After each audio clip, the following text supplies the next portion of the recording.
আমরা মানি কিংবা না মানি, ভেঙে যাওয়ার শক্তিটা ভীষণ আলাদা রকম হয়, যা আমাদের নিজের মাঝে নতুন করে জন্ম নেওয়ার সুযোগ তৈরি করে দেয়, যা আমাদেরকে নিজেদের পছন্দ মতো জীবন সাজিয়ে নেবার নতুন কোনো এক রাস্তা চেনায়। এই যে তোমার মন ভাঙলো বলেই তো তুমি বুঝতে শিখলে মন ঠিক কতটা দামি জিনিস। এই যে তুমি একটা আস্ত মানুষ ভেঙে গিয়ে আবার উঠে দাঁড়াতে শিখলে, এটাই তো প্রমাণ করছে তুমি ঠিক কতটা শক্তিশালী হয়ে উঠেছ আগের চেয়ে। তোমার পুরনো সম্পর্কটা ভেঙেছে বলেই না তুমি জানলে যন্ত্রণার সম্পর্কের চেয়ে একা থাকা শতগুণ ভালো। তোমার বিশ্বাসের ঘর উজাড় হয়েছে বলে তুমি শিখেছ অন্ধের মতো যাকে তাকে বিশ্বাস করলে জীবনের চরম ক্ষতি হয়।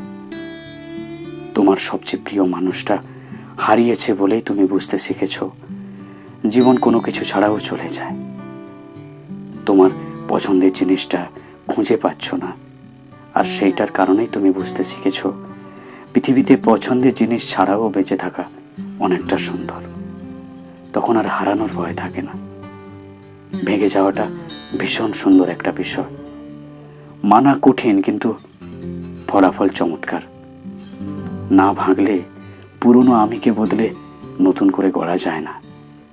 এই কঠিন পৃথিবীতে চলা যায় না। আর কে বলে ভাঙলে দাম কমে যায়? একটা জিনিস জানেন তো, মানুষ ভাঙলে আরো দামি হয়ে যায়।